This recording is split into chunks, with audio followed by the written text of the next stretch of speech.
안녕하세요. 저는 올해 36살이 된 평범한 회사원 김태민입니다. 오늘 이렇게 제 이야기를 들려드리게 된 이유는 정말 누군가에게라도 이 끔찍했던 일을 털어놓고 싶어서예요. 아직도 그때를 생각하면 심장이 쿵쾅거리고 숨이 막힐 것 같습니다. 모든 일은 작년 9월 제 아버지가 갑작스럽게 돌아가시면서 시작됐어요. 저희 가족은 경상남도 창원에 살고 있습니다. 저는 둘째 아들이고 형, 민수 형과 여동생, 소영이가 있어요. 어머니 박순자 씨와 아버지는 마산 근교의 조용한 전원 주택에 사시면서 근처에 있는 다세대 주택 네 채를 관리하며 노후를 보내고 계셨죠. 저희 형제들도 모두 창원, 시내에 살고 있어서 차로 1시간 정도면 부모님을 찾아뵐 수 있는 거리였어요. 그날은 정말 평범한 가을날이었습니다. 아버지는 다세대 주택 점검을 하러 나가셨고, 저는 회사에서 신제품 런칭 프로젝트 때문에 야근을 하고 있었죠. 오후 4시쯤이었을까요? 어머니의 다급한 목소리가 전화기 너머로 들려왔어요. 그 목소리는 지금도 제 귓가에 생생히 남아 있습니다. 아버지가 다세대 주택에서 내려오다가 계단에서 미끄러져 쓰러지셨다는 거였어요. 곧바로 병원으로 이송됐지만 도착했을 때는 이미 너무 늦었습니다. 심장마비로 그 자리에서 돌아가셨다고 하더라고요. 저는 그 순간 온 세상이 무너지는 것 같았어요. 아버지와 마지막으로 통화했던 게 겨우 사흘 전이었는데, 그때 아버지는 제가 팀장으로 승진했다는 소식을 듣고 정말 기뻐하셨거든요. 그게 마지막 대화가 될 줄은 꿈에도 몰랐습니다.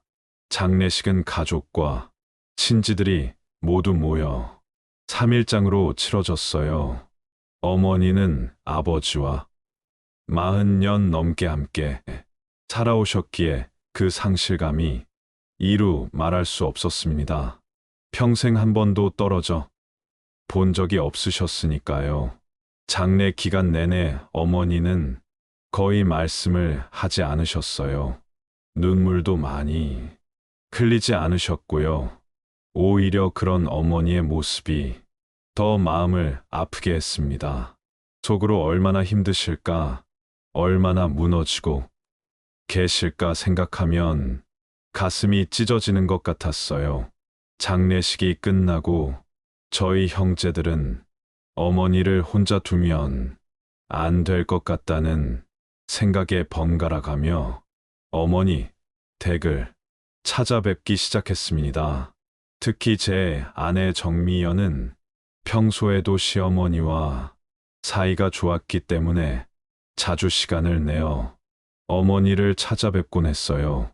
저도 주말마다 어머니 댁에 가서 아버지가 관리하시던 다세대 주택 일을 조금씩 도와드렸습니다.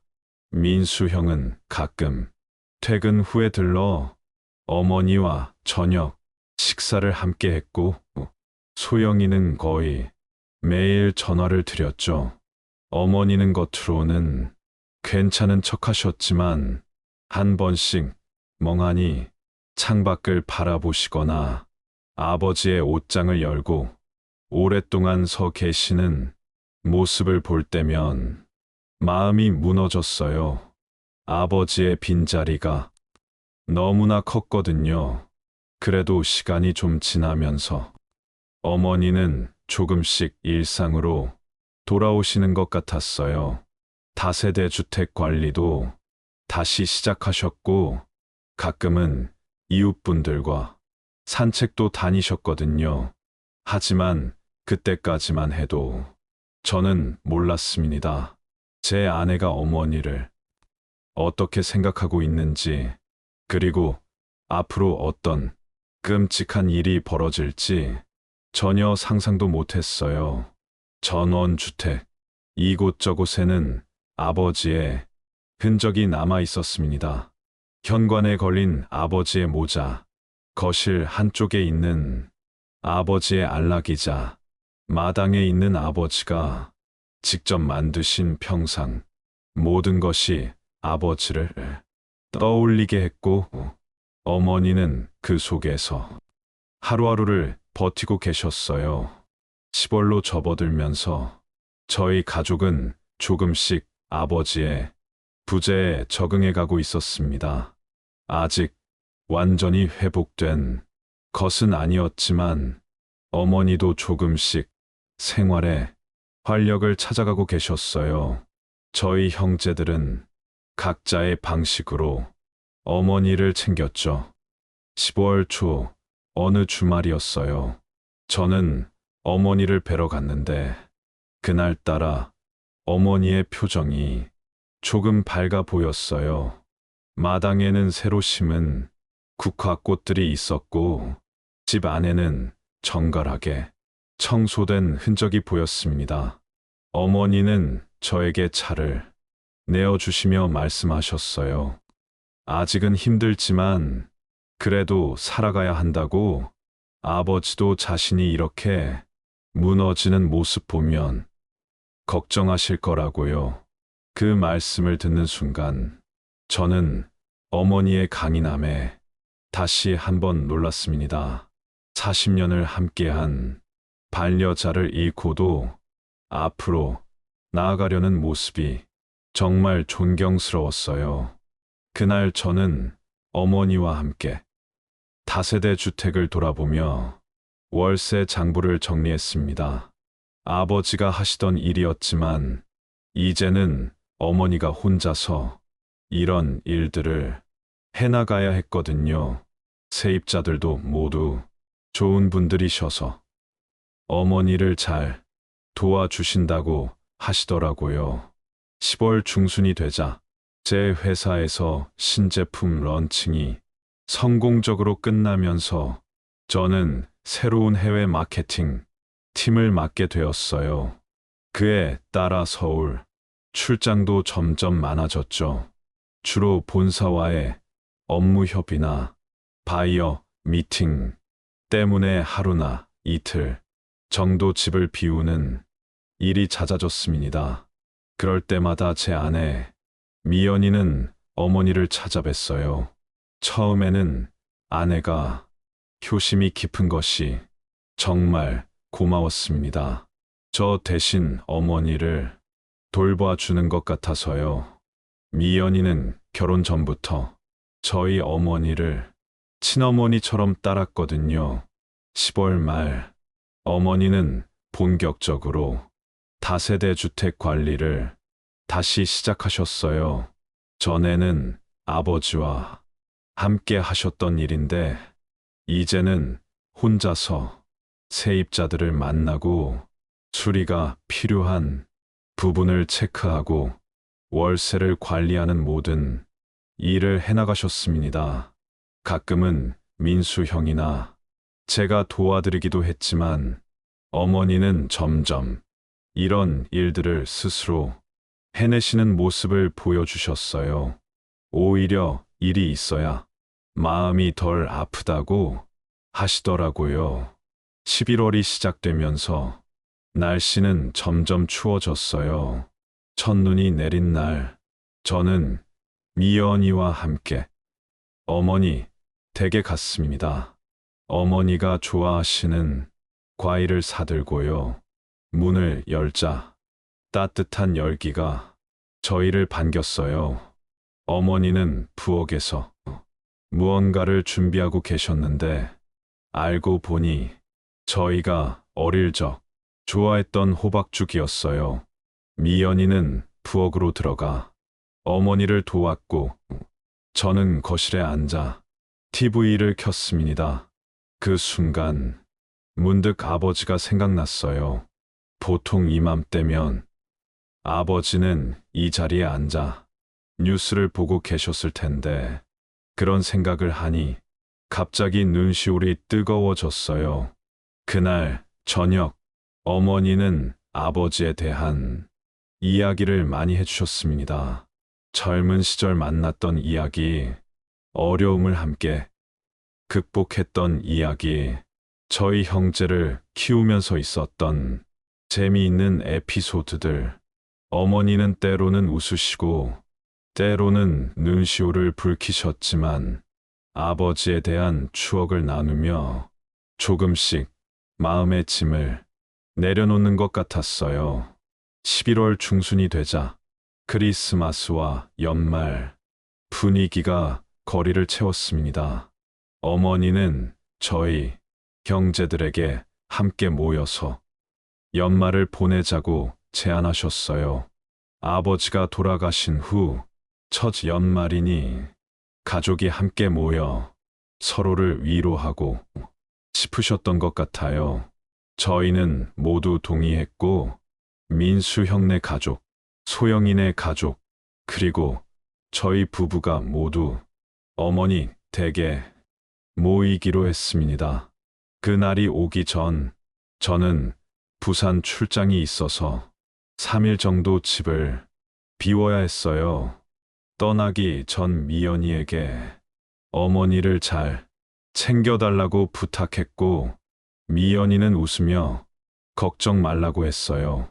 그런데 출장에서 돌아온 날 미연이가 이상한 말을 했어요. 어머니가 요새 좀 이상하다는 거였어요. 가끔 혼자 중얼거리기도 하고 없는 사람과 대화를 한다고도 하고 솔직히 조금 걱정이 되었어요. 하지만 처음에는 그냥 어머니의 외로움 때문이라고 생각했습니다. 미연이는 점점 더 구체적인 예시를 들기 시작했어요. 어머니가 아버지가 돌아왔다고 말씀하신다든가 창밖을 보며 누군가를 기다리신다든가. 그래서 다음 날 바로 어머니 댁에 갔어요. 어머니는 평소와 다름없이 저를 반겨주셨고 오히려 제가 갑자기 방문한 것을 의아해 하셨어요.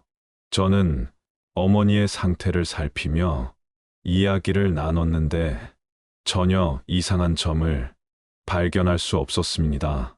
오히려 어머니는 다세대 주택 관리에 대해 명확하게 설명해 주셨고 세입자들과의 에피소드도 웃으며 들려주셨어요.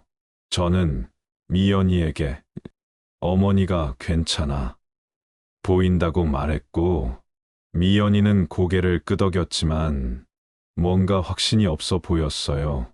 그때 미연이가 한 말이 지금 생각해보면 정말 섬뜩해요. 제가 있을 때와 없을 때가 너무 다르시다고 했거든요.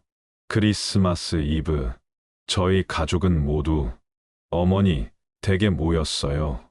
민수 형네 아이들은 신나게 뛰어다녔고 소영이는 어머니와 함께 요리를 했습니다. 저는 형과 함께 마당에 있는 눈을 치우고 미연이는 테이블을 예쁘게 꾸몄어요. 그날 밤 저희는 오랜만에 가족 모두가 함께 모여 웃고 이야기하며 시간을 보냈습니다. 아버지의 자리는 비어 있었지만 그분의 따뜻한 기억으로 그 빈자리를 채워나가려 노력했어요. 연말이 다가오면서 어머니는 조금씩 활기를 되찾으셨어요. 이웃, 아주머니들과 산책을 다니고 가끔은 마을 경로당에도 나가셨습니다. 하지만 미연이는 계속해서 어머니에 대한 이상한 이야기를 했어요. 어머니가 자신을 이상하게 본다든가 가끔 헛소리를 한다든가. 저는 처음에는 그저 미연이가 과민하게 반응하는 것이라고 생각했어요. 어쩌면 시어머니에 대한 부담감 때문일지도 모른다고요. 12월 마지막 날, 저희는 다시 한번 어머니 댁에 모여 새해를 맞이했어요. 자정이 되자 저희는 서로를 끌어안고 새해 인사를 나눴습니다. 어머니는 눈물을 흘리시며 저희를 안아주셨고 모두가 건강하고 행복하기를 바란다고 말씀하셨어요. 그 순간 저는 앞으로 어머니를 더 자주 찾아뵈야겠다고 다짐했어요. 하지만 새해가 시작되면서 제 출장은 더 많아졌고 어머니를 찾아뵙는 시간은 점점 줄어들었습니다. 대신 미연이가 자주 어머니를 찾아뵙다고 했어요. 1월 초 저는 회사에서 동남아시아 시장 진출을 위한 새로운 프로젝트를 맡게 되었고 이로 인해 국내외 출장이 더 잦아졌어요. 서울을 오가는 일이 많아지면서 이에 3일씩 집을 비우는 일이 점점 늘어났죠. 어머니를 자주 찾아뵙고 싶었지만 현실적으로 시간을 내기가 쉽지 않았어요. 그러던 어느 날 미연이가 저에게 말했어요. 제가 바쁘니까 자신이 자주 어머니 댁에 다녀오겠다고, 혼자 계시면 외로우실 테니까요. 처음에는 너무 고마웠어요. 제가 챙기지 못하는 어머니를 미연이가 대신 살펴준다는 생각에 미안함과 감사함이 동시에 들었거든요. 미연이는 일주일에 2~3번씩 어머니 댁에 다녀왔고 가끔은 음식도 해드리고 집안일도 도와드린다고 했어요. 하지만 그때는 몰랐어요. 미연이가 어머니께 어떤 행동을 하고 있는지. 1월 중순, 제가 이틀 동안 대구 출장을 다녀온 날이었어요. 집에 돌아오니 미연이가 어머니 댁에 다녀왔다고 했어요. 그런데 평소와 달리 미연이의 표정이 좋지 않았어요. 무슨 일이 있었냐고 물었더니 미연이는 한숨을 쉬며 이야기하기 시작했어요. 어머니가 요즘 점점 더 이상해지시는 것 같다고, 오늘은 자신이 가져간 음식을 이상하게 쳐다보시더니 이게 뭐냐고 물으셨다고 해요. 그 말을 들으며 저는 조금 의아했어요. 어머니는 평소 음식에 까다로운 분이 아니었거든요. 하지만 미연이는 계속해서 어머니가 이상하다는 이야기를 이어갔어요. 어머니가 혼자 중얼거린다든가 아버지와 대화하는 것처럼 행동한다든가 걱정이 되어 주말에 어머니를 찾아뵀어요. 어머니 댁에 도착했을 때 어머니는 평소와 같이 반갑게 저를 맞아주셨어요. 얼굴색도 좋아 보였고 집안도 깔끔하게 정리되어 있었어요. 어머니와 이야기를 나누면서도 특별히 이상한 점을 찾을 수 없었어요. 오히려 어머니는 다세대 주택 관리에 대해 상세히 설명해 주셨고 최근에 읽고 계신 책에 대해서도 이야기해 주셨어요. 저는 미연이에게 어머니가 괜찮아 보인다고 말했지만 미연이는 고개를 저으며 제가 있을 때랑 없을 때랑 너무 다르시다고 했어요. 그렇게 1월이 지나갔어요. 저는 점점 더 바빠졌고 그만큼 미연이가 어머니를 찾아뵙는 횟수도 늘어났어요. 처음에는 고마웠지만 점점 불안한 마음이 들기 시작했어요. 미연이가 어머니에 대해 하는 이야기들이 조금씩 달라지고 있었거든요. 1월 말, 미연이는 어머니가 유통기한이 지난 음식을 먹고 있었다며 걱정하는 기색을 보였어요. 그래서 자신이 음식을 가져다 드렸다고 했죠. 그런데 며칠 후 민수 형수님으로부터 전화가 왔어요. 어머니가 속이 좋지 않아 병원에 다녀오셨다는 이야기였어요. 걱정이 되어 바로 어머니께 전화드렸더니 어머니는 괜찮다며 제가 걱정할 것 없다고 하셨어요. 하지만 무언가 이상했어요. 어머니의 목소리가 평소보다 약해 보였거든요. 다음 날 저는 회사에 반차를 내고 어머니 댁에 찾아갔어요. 어머니는 제가 갑자기 찾아온 것을 이해해 하셨고 자신은 괜찮다고 거듭 말씀하셨어요. 그래도 저는 어머니를 모시고 병원에 가서 검사를 받았어요. 다행히 큰 문제는 없었지만 약간의 식중독 증상이 있었다고 해요. 의사 선생님은 음식을 조심하라고 당부하셨어요. 집으로 돌아오는 길에 어머니가 조용히 말씀하셨어요. 며느리가 가져다 준 음식, 냄새가 이상했는데 버리기 미안해서 먹었더니 이렇게 됐다고요. 그 말을 듣는 순간 저는 등골이 오싹해졌어요.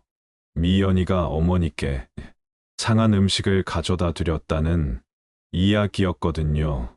하지만 확신할 수 없었기에 그냥 어머니의 오해일 수도 있다고 생각했어요. 집에 돌아와 미연이에게 물어봤지만 미연이는 절대 그런 적이 없다며 오히려 화를 냈어요. 자신이 어떻게 어머니께 상한 음식을 드리겠냐고. 오히려 어머니가 냉장고에 오래된 음식을 보관하고 계셔서 자신이 버렸다고 했어요. 저는 혼란스러웠어요. 어머니의 말과 미연이의 말, 누구의 말이 진실인지 알 수 없었거든요. 그래도 어머니가 음식 때문에 탈이 나셨다는 사실이 마음에 걸려서 그 후로는 미연이가 어머니께 음식을 가져다 드리는 것에 더 신경을 썼어요. 가끔은 제가 직접 장을 봐서 어머니께 가져다 드리기도 했고요. 1월의 마지막 주, 제가 또 출장을 가야 했을 때 미연이는 저에게 걱정스러운 표정으로 말했어요. 어머니가 요즘 혼자 사는 게 위험해 보인다고. 가끔 가스레인지를 켜놓고 주무신다고 하더라고요. 화재라도 나면 어쩌냐고요. 그 말에 저는 깜짝 놀랐어요. 어머니는 평생 조심성 많은 분이셨거든요. 특히 불 관리에는 항상 신경 쓰셨는데 이런 이야기를 듣자 더 자주 어머니를 찾아뵈어야겠다고 생각했어요. 하지만 회사 일이 너무 바빠서 그러지 못했죠. 대신 민수 형과 소영이에게도 연락해서 어머니를 자주 찾아뵙자고 말했어요. 미연이는 점점 더 자주 어머니 댁에 다녀왔고 돌아올 때마다 어머니에 대한 걱정스러운 이야기를 했어요. 어머니가 혼자 중얼거린다든가 아버지가 돌아왔다고 말한다든가 창밖을 하염없이 바라본다든가 그런 이야기들이 쌓이다 보니 저도 어머니가 정말 이상해지신 건 아닌가 하는 생각이 들기 시작했어요. 1월의 마지막 날, 미연이는 심각한 표정으로 저에게 말했어요. 사실 말하기 좀 그런데 어머니가 자신을 이상하게 본다는 거였어요. 저는 그 말을 듣고 놀랐어요. 어머니는 항상 미연이를 아껴주시는 분이었거든요. 미연이가 결혼할 때도 친딸처럼 챙겨주셨고, 그 후로도 항상 따뜻하게 대해주셨거든요. 미연이의 말이 믿기지 않았지만, 한편으로는 어머니가 아버지를 잃고 나서 많이 변하셨을 수도 있다는 생각도 들었어요. 어머니가 가끔 자신이 아들을 빼앗아 갔다고 하신다는 거예요. 그리고 가끔은 자신의 행동을 이상하게 쳐다보시고 무섭다고 했어요. 미연이의 눈에는 눈물이 고여 있었어요. 저는 미연이를 안아주며 괜찮다고, 어머니가 아직 아버지의 상실감에서 회복 중이니 조금만 이해해달라고 말했어요. 하지만 마음 한구석에는 불안감이 자리 잡기 시작했어요. 어머니와 미연이 사이에 무슨 일이 벌어지고 있는 걸까? 이 상황을 어떻게 해결해야 할까? 그렇게 1월이 지나고 2월이 시작되었어요. 저는 어머니와 미연이 사이의 관계가 조금씩 틀어지고 있다는 사실에 고민이 깊어졌어요. 하지만 이때까지만 해도 저는 전혀 상상하지 못했습니다. 미연이가 계획하고 있던 끔찍한 일을 2월이 시작되면서 바깥 날씨는 여전히 차가웠지만 햇살은 조금씩 봄을 알리기 시작했어요. 저는 회사에서 더 큰 책임을 맡게 되었고, 그에 따라 출장도 더욱 늘어났어요. 주로 서울을 오가는 일이 많았는데 한 주에 3일은 집을 비우는 날이 많아졌죠. 어머니가 걱정되었지만 미연이가 자주 찾아뵌다고 하니 안심이 된다고 스스로를 위로했어요. 2월 초 제가 서울에서 3일간 출장을 다녀온 날이었어요. 집에 돌아오니 미연이가 심각한 표정으로 저를 맞이했어요. 무슨 일이냐고 물었더니 미연이는 한숨을 쉬며 이야기하기 시작했어요. 어제 어머니 댁에 갔었는데 정말 이상하셨다고 해요. 저를 보자마자 자신이 왜 왔냐고, 내 아들은 어디 갔냐고 하시더니 설명을 해도 못 알아들으시는 것 같았다고요. 그리고 한참을 창밖만 쳐다보시다가 갑자기 아버지가 오셨다고 말씀하셨다는 거예요. 저는 그 말을 듣고 깜짝 놀랐어요. 어머니가 그렇게 말씀하실 리가 없다고 생각했거든요. 하지만 미연이는 더 충격적인 이야기를 이어갔어요. 어머니가 갑자기 화를 내시면서 내 아들을 어떻게 했냐고, 자신 때문에 내 아들이 나를 안 찾아온다고 하셨다는 거예요. 아무리 설명해도 소용이 없었다고, 마치 자신을 원망하시는 것 같았다고 했어요. 미연이의 눈에는 눈물이 고였고 저는 어머니의 상태가 걱정되기 시작했어요. 바로 다음 날 어머니를 찾아뵀어요. 어머니는 평소와 같이 반갑게 저를 맞아주셨고 이야기를 나누는데도 전혀 문제가 없어 보였어요. 저는 조심스럽게 어제 있었던 일에 대해 물어봤어요. 어머니는 이아한 표정으로 저를 바라보셨어요. 무슨 소리냐고, 어제 며느리가 왔었지만 그냥 평소처럼 이야기하다가 갔다고 하시더라고요. 저는 혼란스러웠어요. 미연이의 말과 어머니의 말이 완전히 달랐거든요. 누구의 말이 진실인지 판단하기 어려웠어요. 그래도 어머니가 평소와 다름없이 정상적으로 대화하시는 모습을 보니 조금 안심이 되었어요. 집에 돌아와 미연이에게 어머니가 괜찮아 보인다고 말했지만 미연이는 고개를 저으며 한숨을 쉬었어요. 제가 있을 때랑 자신이 있을 때랑 완전히 다르다고. 어머니가 치매 초기 증상이 아닐까 걱정된다고 했어요. 그 말을 듣는 순간 제 마음은 더욱 무거워졌어요. 치매라니, 그런 생각은 해본 적이 없었거든요. 어머니는 항상 건강하셨고 정신도 또렷하셨으니까요. 하지만 미연이의 말이 계속되자 점점 의심이 생기기 시작했어요. 2월 중순, 미연이는 더 구체적인 이야기를 하기 시작했어요. 어머니가 아버지와 대화하는 모습을 봤다든가, 갑자기 과거의 일을 현재처럼 이야기한다든가, 같은 질문을 반복한다든가, 이런 이야기들이 쌓이다 보니 저도 어머니에게 정말 문제가 있는 건 아닌가 생각하게 되었어요. 어느 날 미연이가 어머니가 가스레인지를 켜놓고 깜박했다며 매우 걱정스러운 표정으로 말했어요. 그 말을 듣고 저는 정말 놀랐어요.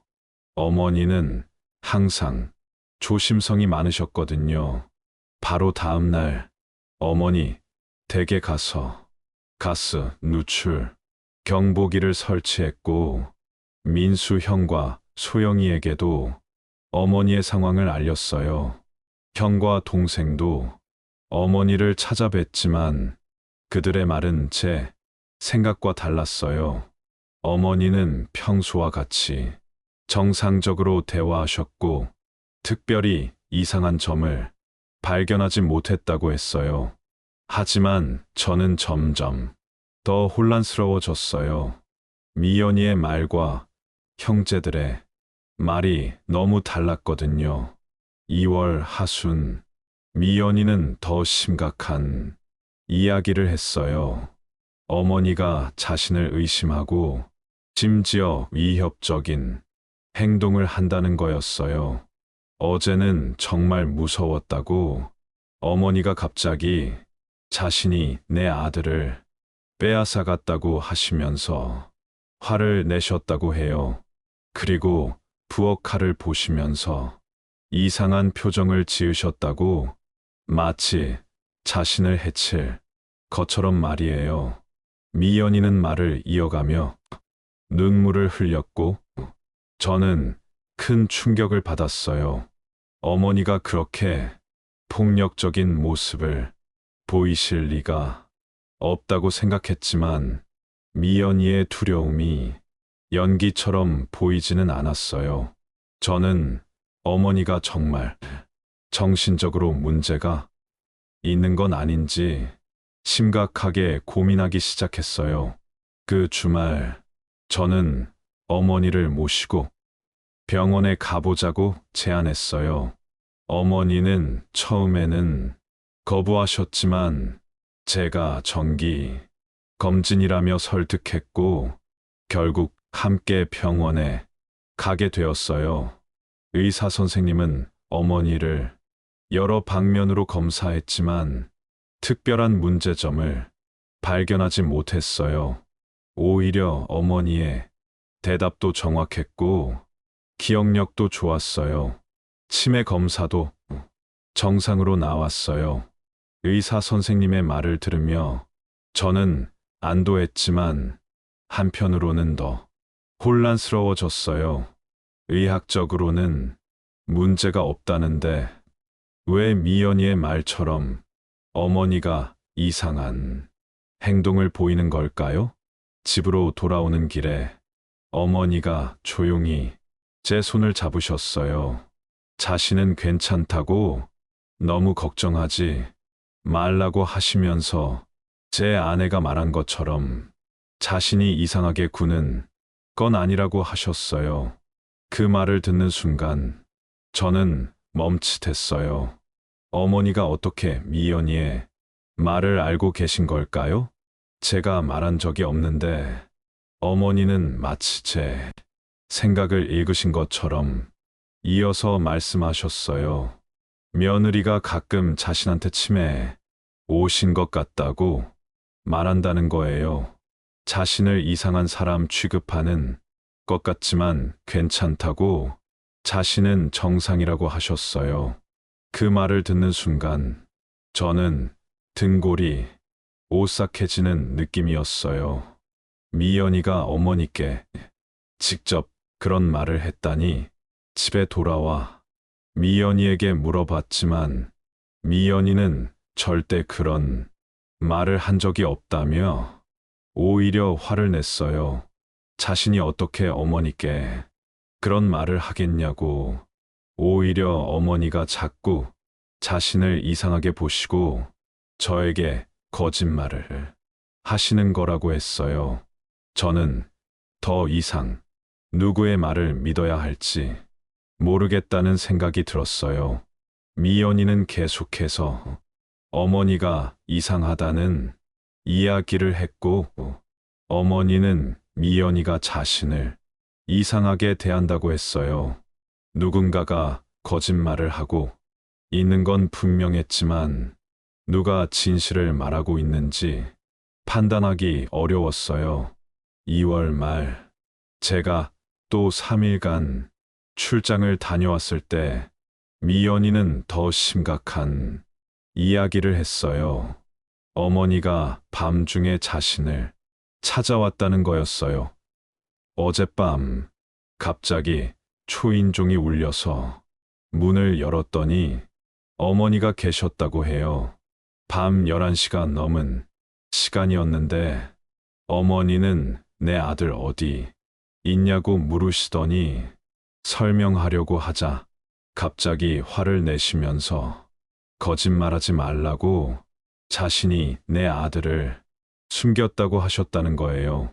그러다가 갑자기 울음을 터뜨리시더니 다시 집으로 돌아가셨다고 했어요. 저는 그 이야기를 듣고 크게 놀랐어요. 어머니가 그런 행동을 하실 리가 없다고 생각했거든요.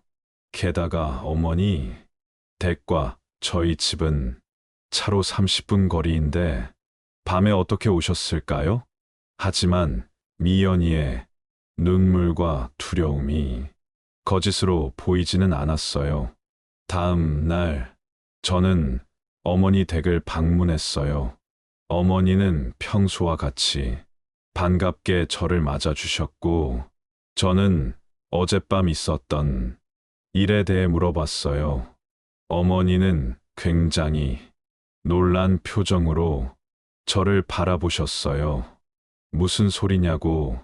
자신은 어젯밤에 집에서 한 발짝도 나가지 않았다고 텔레비전 보다가 일찍 잤다고 하시더라고요. 어머니의 말을 듣고 저는 더욱 혼란스러워졌어요.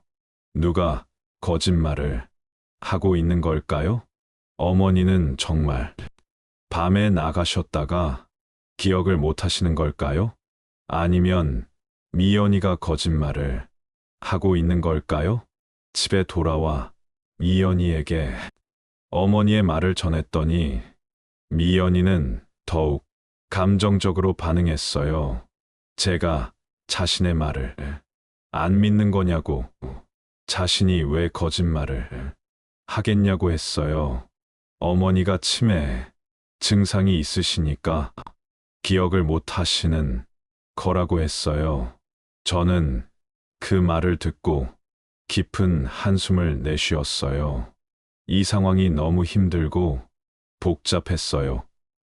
한편으로는 어머니가 정말 건강 문제가 있는 건 아닐까 걱정됐고, 다른 한편으로는 미연이가 왜 이런 이야기들을 하는 건지 의문이 들었어요.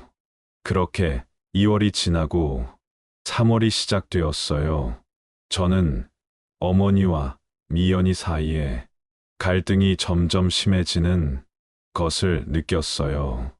미연이는 계속해서 어머니가 이상하다는 이야기를 했고, 어머니는 미연이가 자신을 이상하게 대한다고 했어요. 저는 두 사람 사이에서 어떻게 해야 할지 모르겠다는 생각이 들었어요. 만약 제가 조금만 더 주의 깊게 살폈다면, 조금만 더 어머니의 말에 귀를 기울였다면, 미연이의 이야기를 의심했다면, 어쩌면 이 끔찍한 비극은 막을 수 있었을지도 몰라요. 하지만 저는 점점 미연이의 말을 믿게 되었고, 어머니가 정말 문제가 있다고 생각하기 시작했어요. 그게 제가 저지른 가장 큰 실수였어요. 3월 초, 저는 해외 출장을 가게 되었어요. 베트남과 태국을 돌며 현지 파트너사들과 미팅을 해야 하는 중요한 프로젝트였거든요. 일주일 정도 한국을 떠나야 했어요. 솔직히 말씀드리면, 그때 저는 이 출장이 어머니와 미연이 사이의 갈등에서 잠시 벗어날 수 있는 기회라고 생각했어요. 매일같이 두 사람의 이야기를 듣다 보니 제 정신 건강까지 영향을 받고 있었거든요. 출장을 떠나기 전날 밤, 저는 어머니 댁에 방문했어요. 짐을 모두 챙겨놓고 미연이와 함께 어머니를 찾아뵀죠. 어머니는 평소처럼 반갑게 저희를 맞아주셨고, 제가 해외에 간다는 소식에 약간 걱정스러운 표정을 지으셨어요. 거실에 앉아 이야기를 나누는데 어머니와 미연이 사이에 긴장감이 느껴졌어요. 두 사람은 서로 말을 거의 하지 않았고, 저를 통해서만 대화를 이어갔어요. 저녁 식사 시간, 어머니가 부엌에 계실 때 미연이가 저에게 속삭였어요.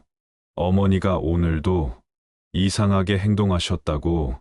아까 자신이 화장실에 있을 때 문을 열려고 하시면서 자신이 여기서 뭐 하냐고 하셨다고 했어요. 저는 그 말을 듣고 한숨을 쉬었어요. 또 시작이구나 싶었죠. 하지만 미연이의 표정은 정말 두려움과 불안으로 가득 차 있었어요.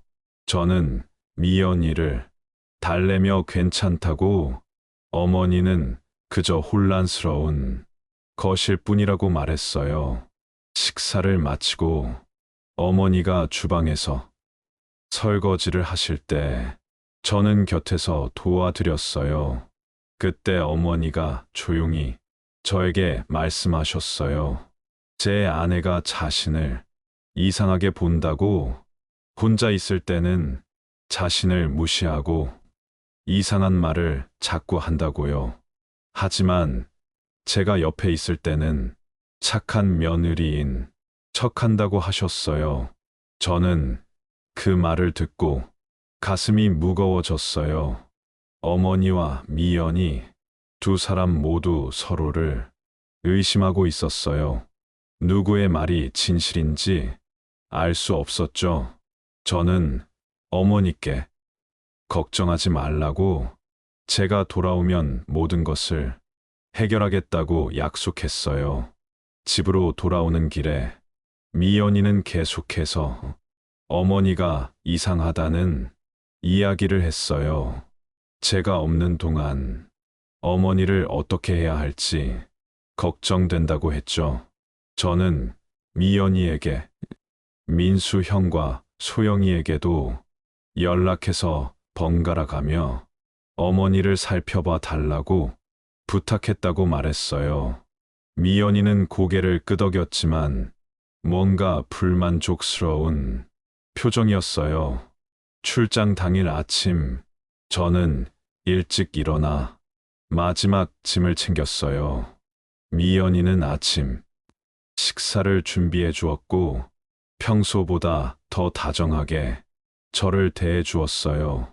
출발 전 저는 어머니께 전화를 드렸어요. 어머니는 밝은 목소리로 잘 다녀오라고 건강 조심하라고 말씀하셨어요.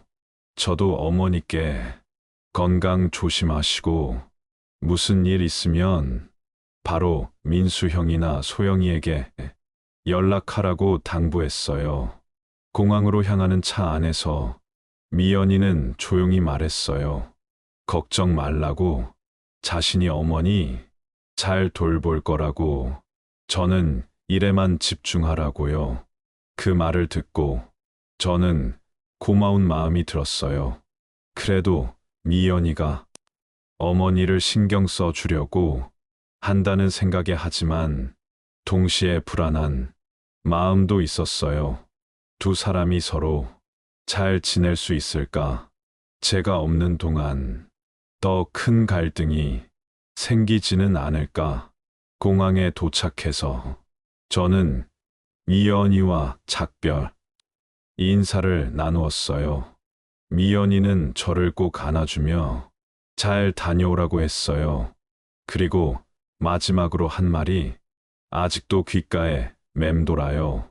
걱정 말라고, 모든 것이 잘 될 거라고요. 그때는 몰랐어요. 그 말 속에 숨겨진 의미를. 제가 출장을 떠난 그날 모든 일이 시작되었어요. 지금 생각해보면 미연이는 이 순간을 오랫동안 계획했던 것 같아요. 제가 집을 비우자마자 그녀의 진짜 모습이 드러났으니까요. 비행기 안에서도 계속 어머니 생각이 났어요. 베트남에 도착해서도 회의 중에 자꾸 어머니가 떠올랐고 미연이와 어머니 사이에 무슨 일이 벌어질지 걱정됐어요. 그래서 틈틈이 미연이에게 연락했고 미연이는 모든 것이 괜찮다고 오늘 어머니 댁에 다녀왔는데 평소와 다름없었다고 말했어요. 그런데 제가 나중에 알게 된 사실은 그날 미연이는 저와 통화를 마치자마자 어머니 댁으로 향했다는 거예요. 그리고 그곳에서 벌어진 일은 상상조차 할 수 없는 끔찍한 일이었어요. 어머니의 말씀에 따르면 미연이는 평소와 다른 표정으로 집에 들어왔다고 해요. 현관문을 열자마자 냉랭한 표정으로 어머니를 쳐다봤고 어머니가 인사를 건네도 대답하지 않았다고 해요. 어머니는 처음에 미연이가 기분이 안 좋은가 보다 생각하셨대요. 하지만 이내 미연이의 진짜 의도를 알게 되셨어요. 거실에 앉아 있던 어머니에게 미연이가 다가와서 갑자기 말했다고 해요. 어머니는 왜 그렇게 자신의 남편한테 집착하냐고, 자신의 남편이 남자로 보이냐고 했다는 거예요. 순간 어머니는 당황스러움과 충격으로 말을 잃으셨대요. 그런 말을 들어본 적이 없었으니까요. 어머니는 그저 무슨 소리냐고, 자신이 언제 그랬냐고 반문하셨지만 미연이는 점점 더 악랄한 말들을 쏟아냈다고 해요. 어머니가 아들 앞에선 착한 척하지만 자신은 다 안다고, 어머니가 자신의 남편을 어떻게 보는지 안다고 했다는 거예요. 어머니는 정말 황당하고 당혹스러웠다고 해요. 아무리 설명을 해도 미연이는 들으려 하지 않았고 점점 더 심한 말들을 했대요. 결국 어머니는 화가 나서 미연이에게 집에 돌아가라고 말씀하셨어요. 그러자 미연이의 표정이 완전히 변했다고 해요. 어머니는 이제 혼자라고, 아들은 해외에 있고 민수 형이나 소영이도 당분간 올 일 없다고 이제 어머니에게 자신이 어떤 사람인지 보여드리겠다고 했다는 거예요. 그 말과 함께 미연이는 현관문을 잠그고 어머니의 휴대폰을 빼앗았다고 해요. 어머니는 처음에는 농담인 줄 알았다고 해요. 하지만 미연이의 표정과 행동은 전혀 장난이 아니었어요. 미연이는 어머니를 거실 소파에 앉히고 마치 신문하듯 질문을 던지기 시작했다고 해요. 왜 자신을 싫어하는지, 왜 자신에 대한 나쁜 말을 아들에게 하는지, 왜 자신의 남편을 빼앗으려고 하는지. 어머니가 아무리 아니라고 해도 미연이는 듣지 않았어요. 그날 저녁 미연이는 어머니에게 식사를 주지 않았다고 해요. 대신 유통기한이 지난 음식을 가져와 어머니 앞에 놓고 배고프시면 드시라고 했다고 해요. 어머니는 먹을 수 없었고 결국 그날 밤을 배고픔으로 보내셨어요. 다음 날 아침 어머니는 미연이가 돌아갔을 거라고 생각하셨대요. 하지만 미연이는 밤새 어머니 집의 작은 방에서 잤고 아침이 되자마자 어머니에게 더 심한 학대를 시작했어요. 미연이는 어머니에게 계속해서 모욕적인 말을 퍼부었고 어머니가 저항하려 할 때마다 위협적인 행동을 취했다고 해요. 어머니가 전화로 도움을 요청하려 하자 미연이는 집 안에 모든 전화기를 숨기고 선을 잘라버렸다고 했어요. 그날 오후 미연이는 잠시 외출했다가 돌아왔어요. 그리고 어머니에게 게사료 한 봉지를 던져주며 배고프면 이거라도 드시라고 개처럼 짖으면 더 주겠다고 했다는 거예요. 어머니는 그 순간 정말 공포를 느끼셨다고 해요. 이것이 단순한 시어머니 며느리 갈등이 아니라 뭔가 심각한 문제가 있다는 것을 깨달았거든요. 어머니는 기회를 보아 탈출하려 했지만 미연이는 현관문과 창문을 모두 잠그고 열쇠를 가지고 있었어요. 저는 이 모든 일이 벌어지고 있는 동안 베트남에서 회의를 하고 있었어요. 가끔 미연이와 통화를 했지만 미연이는 마치 아무 일도 없다는 듯이 밝게 대답했죠. 어머니와도 통화를 시도했지만 연결되지 않았어요. 나중에 알게 된 사실이지만 미연이는 제가 전화할 때만 어머니에게 휴대폰을 잠시 돌려주고 통화가 끝나면 다시 빼앗았다고 해요. 그리고 어머니에게 이상한 말 하면 가만히 안 둘 거라고 협박했대요. 미연이의 학대는 점점 더 심해졌어요. 어머니는 이틀 동안 제대로 된 음식을 먹지 못했고 계속된 정신적, 언어적 학대로 지쳐가고 있었어요. 미연이는 어머니에게 더러운 늙은이라고, 자신의 남편은 어머니의 남편이 아니라고, 어머니가 뭔데 부부 사이에 끼어드냐고, 어머니의 남편은 죽었다고 망상적인 말을 계속했어요. 어머니가 화장실에 가려고 하면 미연이는 허락 없이 움직이지 말라며 압박했고, 어머니가 피곤해서 조금이라도 눕고 싶다고 하면 일어나라고 자신이 허락할 때까지 서 있어야 한다고 강요했어요. 어머니는 점점 더 체력이 떨어지고 정신적으로 지쳐갔어요. 감금 3일째에 접어들면서 어머니의 상태는 점점 더 악화되었어요. 미연이의 잔혹한 학대가 계속되면서 어머니는 육체적으로도 정신적으로도 극도로 지쳐가고 계셨어요. 감금 3일째 아침, 어머니는 거의 이틀 동안 제대로 된 음식을 드시지 못한 상태였어요. 미연이가 주는 것이라곤 물 한 컵과 상한 음식, 그리고 게사료가 전부였죠. 어머니는 너무 배가 고파 결국 게사료를 조금 드셨다고 해요. 그 모습을 본 미연이는 비웃으며 어머니를 더욱 모욕했어요.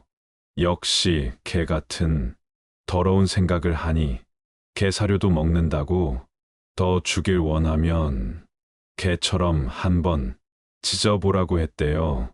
어머니는 그 말에 눈물을 흘리셨지만 더 이상 저항할 힘조차 없으셨어요. 어머니는 기회를 보아 탈출하려 했어요. 미연이가 잠시 현관문을 열어놓고 쐐기를 버리러 나간 사이 어머니는 문을 향해 달려갔어요. 하지만 몸이 약해진 탓에 빠르게 움직이지 못했고 미연이에게 다시 붙잡히게 되었어요. 미연이는 화가 나서 어머니의 머리카락을 잡아당기며 다시 집 안으로 끌고 들어갔다고 해요. 그리고 어머니를 의자에 앉히고 감히 자신의 남편을 탐내놓고 도망치려고 하냐고, 살아있을 가치가 없다고 죽으라고 소리쳤대요. 미연이는 어머니의 머리카락을 잡아당기며 다시 집 안으로 끌고 들어갔어요. 어머니는 저항할 힘도 없었고 소리 지를 기력도 없었어요. 미연이는 어머니를 바닥에 내동댕이 치고 발로 차기 시작했어요. 어머니는 통증에 몸을 웅크리셨지만 미연이의 폭력은 멈추지 않았어요. 늙은 여자가 예쁜 척하냐고, 웃기지 않는다고, 이제 더 심한 곳에 가게 될 거라고 했대요. 미연이는 어머니의 옷을 잡아 찢으며 모욕을 주었고 결국 어머니를 끌고 지하실로 내려갔어요. 지하실은 저희 집에서 가장 추운 곳이었어요. 특히 3월 초의 밤은 아직 영하로 떨어지는 날들이 많았거든요. 지하실에는 제대로 된 난방 시설이 없었고 오래된 창고로 사용되던 공간이었기 때문에 바닥은 차갑고 습했어요. 미연이는 어머니를 지하실 바닥에 내던지고 몇 번 더 폭행을 한 다음 문을 잠근 채 올라갔어요. 어머니는 그 차가운 지하실에서 밤을 보내야 했어요. 다행히 지하실에는 창고로 쓰이던 시절부터 보관되어 있던 오래된 옷가지와 담요들이 있었어요. 어머니는 그것들을 몸에 둘둘 감아 추위를 견디려 노력하셨죠. 그날 밤 기온은 영하로 떨어졌고 지하실은 더욱 춥고 습했어요. 어머니는 옷가지를 겹겹이 둘러쓰고 몸을 웅크린 채 밤을 지새웠어요. 몸은 떨리고 배는 고팠으며 탈출 시도 과정에서 다친 곳들이 아팠지만 그보다 더 큰 것은 절망감이었어요. 저를 생각하며, 그리고 민수 형과 소영이를 생각하며 어머니는 어떻게든 버티려 하셨어요. 하지만 몸은 점점 더 약해지고 있었고 희망은 점점 더 희미해져 갔어요. 밤이 깊어질수록 지하실은 더욱 추워졌어요. 어머니는 손발이 얼어붙는 것 같은 느낌이 들었다고 해요. 그래도 창고에 있던 옷가지들을 최대한 활용해 추위를 견디려 노력하셨어요. 간간히 몸을 움직여 체온을 유지하려 하셨지만 이미 너무 약해진 상태라 그마저도 쉽지 않았어요. 밤새 추위와 공포, 그리고 절망감 속에서 어머니는 거의 잠을 이루지 못했어요. 아침이 밝아올 무렵 어머니는 이제 거의 움직일 수도 없을 정도로 지쳐 있었어요. 그리고 그날이 바로 제가 출장에서 돌아오기로 한 날이었어요. 미연이는 아침 일찍 지하실 문을 열고 어머니를 확인했어요. 어머니가 아직 살아있다는 것을 확인한 미연이는 물 한 컵을 주고 이렇게 말했다고 해요. 잘 보라고. 이게 어머니라고. 늙고 추하고 쓸모없는 여자라고요. 자신의 남편이 이런 어머니를 왜 챙겨야 한다고 생각하냐고. 자신의 남편한테 손대고 싶었다고 인정하라고. 어머니는 자신의 아들을 남자로 보는 더러운 미친년이라고 소리쳤대요. 어머니는 거울 속에 비친 자신의 모습을 보고 충격을 받으셨어요. 불과 며칠 만에 얼굴이 해숙해지고 눈은 움푹 들어가 있었으며 머리카락은 헝클어져 있었어요.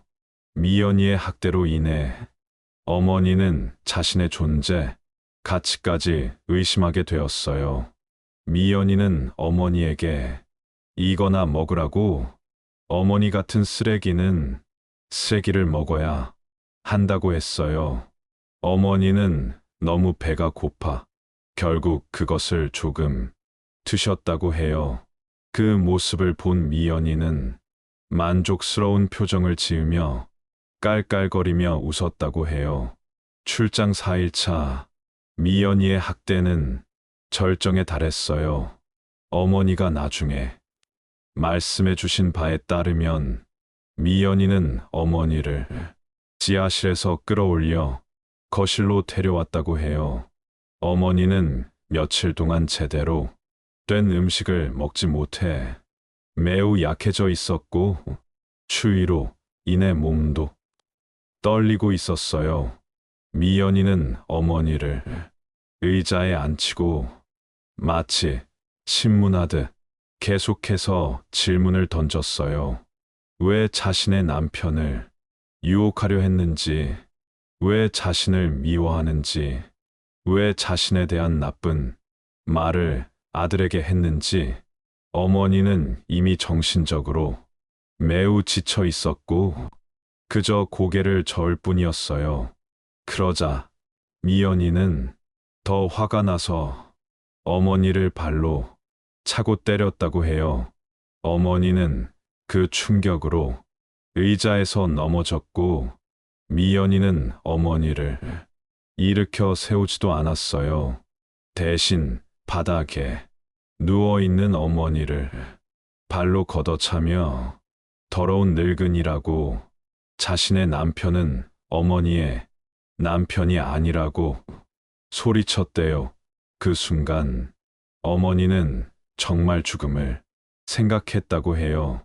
더 이상 견딜 수 없는 고통과 공포를 느꼈거든요. 하지만 어머니는 저와 민수 형, 소영이를 다시 보고 싶다는 생각으로 버텼다고 해요. 출장 5일째 되는 날, 저는 더 이상 마음이 편치 않았어요. 어머니가 자꾸 신경 쓰였고 미연이와 어머니 사이에 무슨 일이 벌어지고 있는 건 아닐까 하는 불안감이 계속 커져갔어요. 회의 중에도 집중할 수 없었고 밤에는 어머니가 위험에 처한 꿈을 꾸기도 했어요. 결국 저는 중요한 결정을 내렸어요. 원래 계획보다 이틀 일찍 귀국하기로 한 거죠.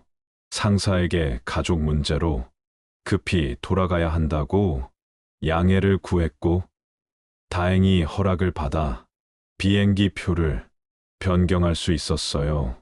가족이 먼저라고 나머지 일정은 자신이 처리할 테니 가보라고 하시더라고요. 상사의 그 말에 정말 감사했어요. 저는 바로 짐을 챙겨 공항으로 향했고 그날 저녁 비행기를 타고 한국으로 돌아오게 되었어요. 비행기 안에서도 계속 불안한 마음이 들었어요. 왜 이렇게 어머니에 대한 걱정이 떠나지 않는 걸까? 그때는 제 직감이 정확했다는 것을 몰랐어요. 한국에 도착한 것은 저녁 9시경이었어요. 공항에 내리자마자 저는 미연이에게 전화를 걸었어요. 미연이는 제 전화를 받고 놀란 기색이 역력했어요. 벌써 돌아왔냐고, 왜 미리 말 안 했냐고 하더라고요. 저는 깜짝 선물로 일찍 돌아왔다고 말했어요. 미연이는 잠시 침묵했다가 어색한 목소리로 대답했어요. 지금 집에 있다고 빨리 오라고 했어요. 통화를 마치고 나서 저는 어머니에게도 전화를 걸었어요. 하지만 어머니는 전화를 받지 않으셨어요. 아마 주무시나 보다 생각했죠. 택시를 타고 집으로 향했어요.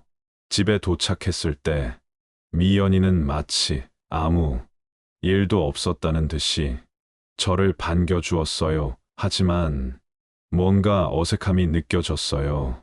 미연이의 표정이나 행동이 평소와 달랐거든요. 마치 급하게 뭔가를 정리한 사람처럼 약간 긴장된 모습이었어요.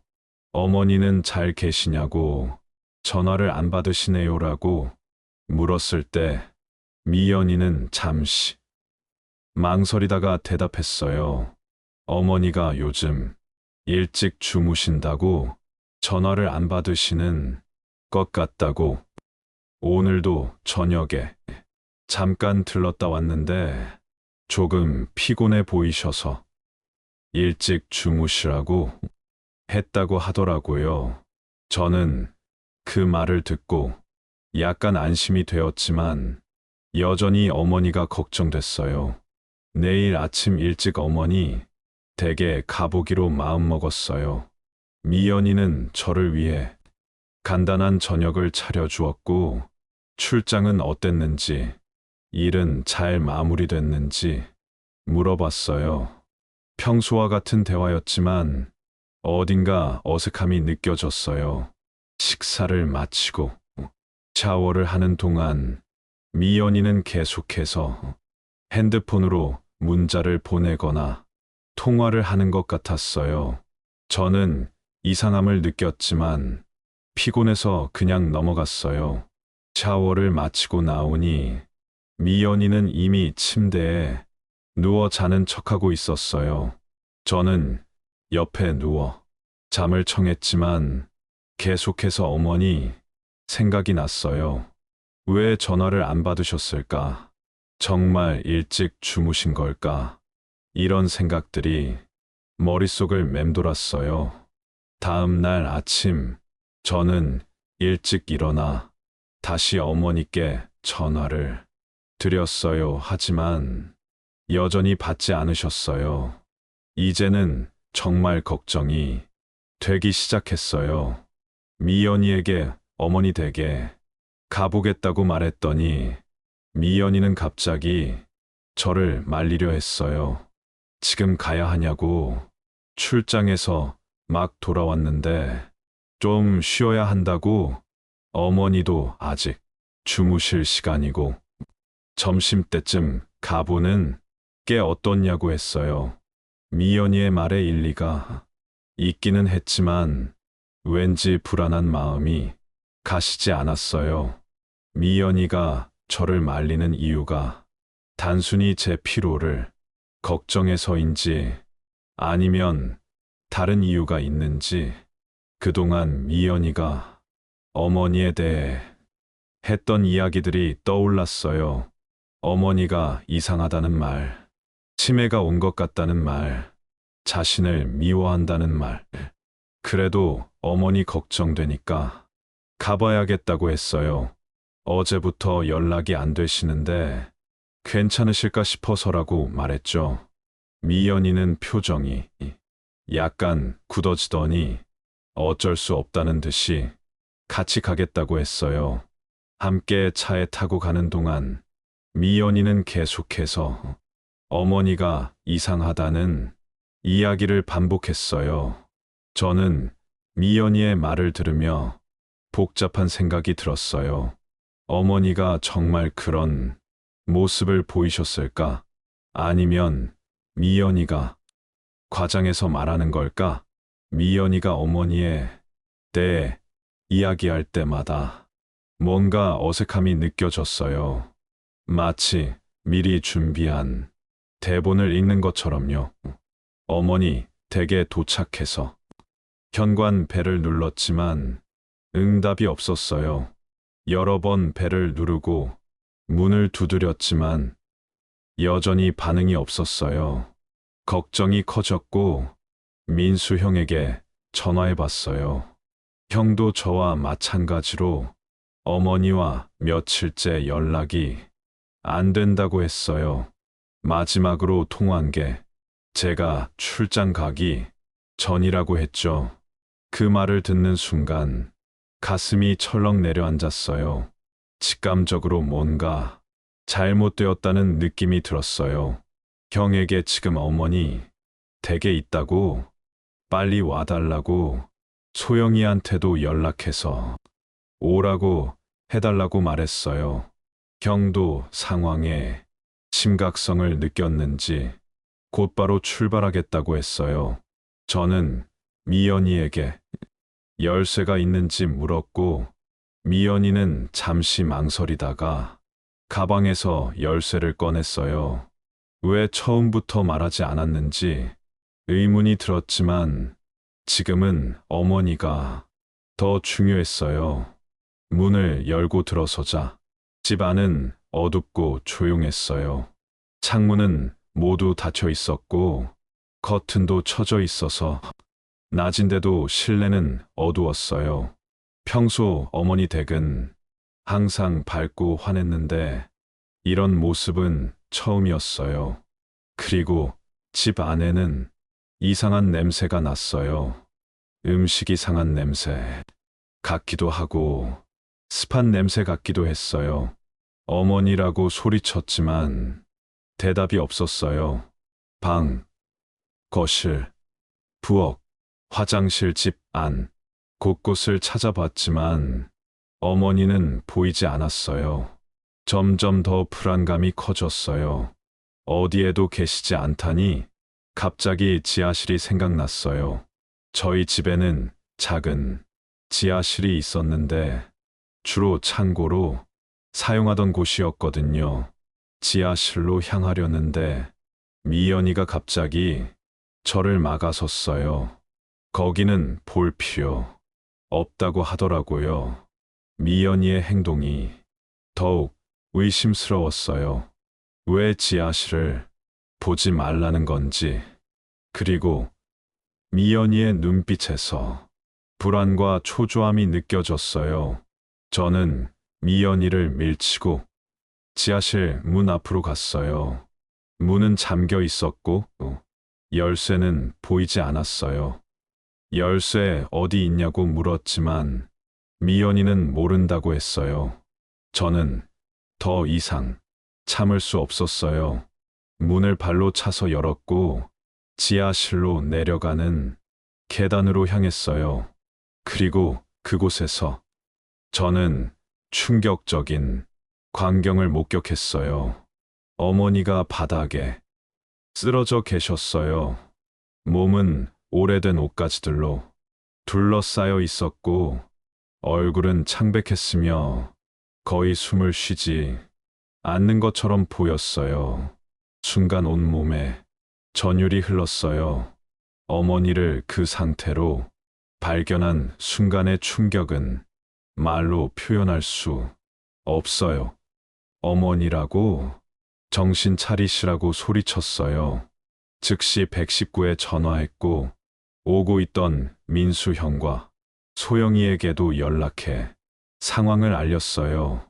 구급대원들이 도착할 때까지의 몇 분이 정말 지옥 같았어요. 어머니의 상태가 심각해 보였고 저는 아무것도 할 수 없다는 무력감에 시달렸어요. 그리고 미연이는 이미 집을 빠져나가고 있었어요. 저는 그녀를 쫓아가지 않았어요. 지금은 어머니가 가장 중요했으니까요. 하지만 그 순간 저는 모든 것을 이해했어요.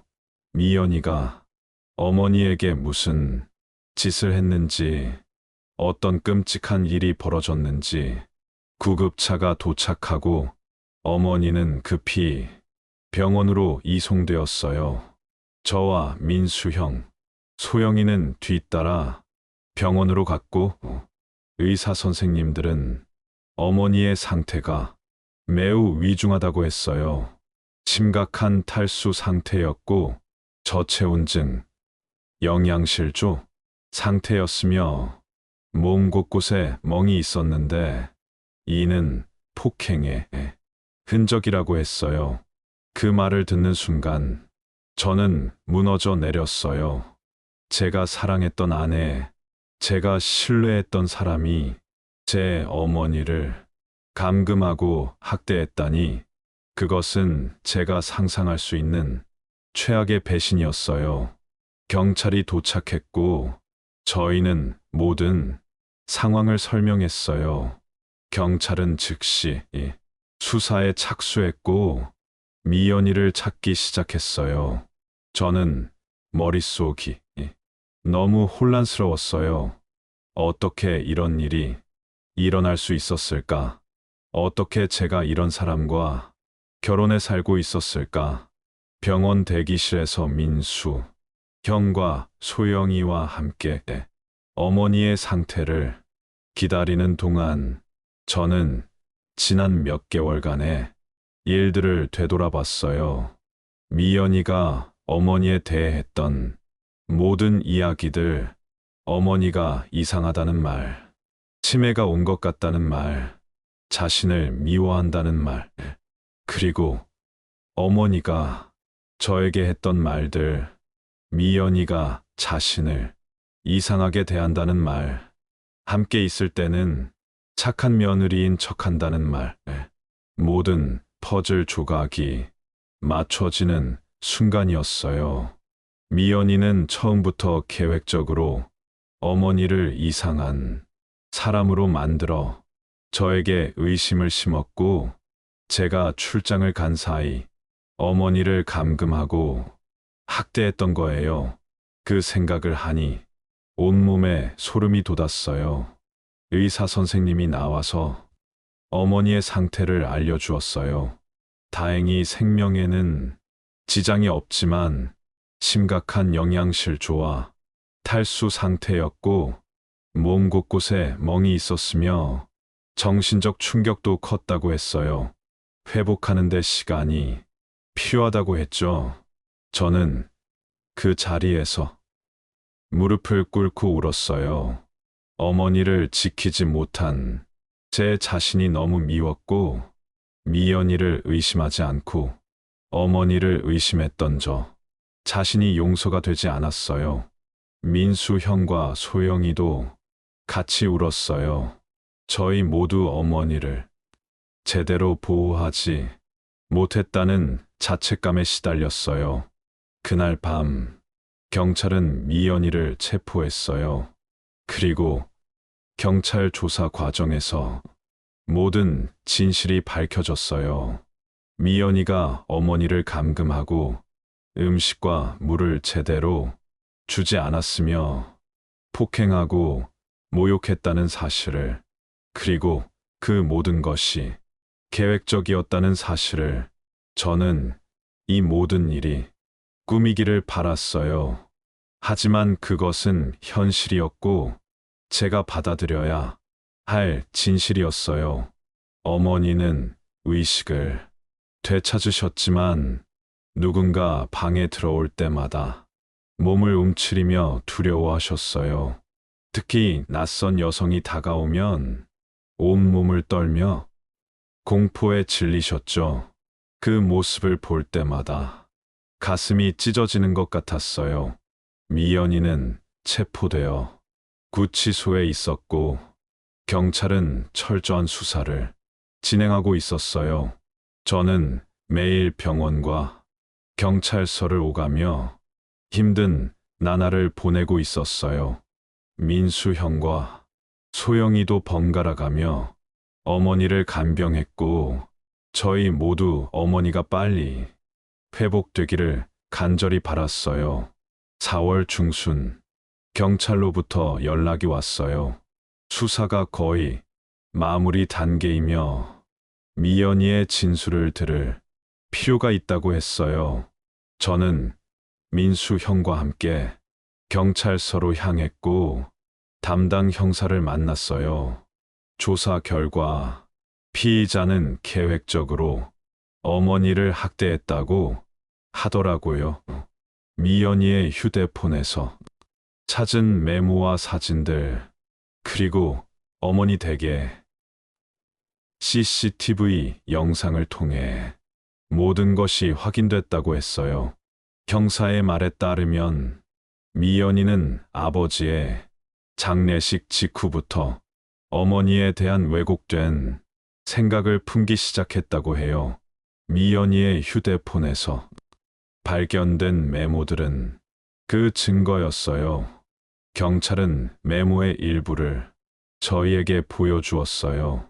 어머니가 남편을 바라보는 눈빛이 이상하다고, 마치 아들이 아니라 남자를 보는 것 같다고 적혀 있었어요. 오늘도 어머니가 아들 걱정을 한다며 전화했다고, 자신의 남편인데 왜 자꾸 간섭하느냐고 적혀 있었고요. 어머니가 자신의 남편에게 용돈을 받아갔다고, 왜 자신의 남편의 돈을 가져가느냐고 적혀 있기도 했어요. 이런 내용들이 계속 이어졌고 시간이 지날수록 내용은 더 망상적이고 공격적으로 변해갔어요. 그리고 제가 출장을 떠나기 직전의 메모에는 이런 내용이 있었어요.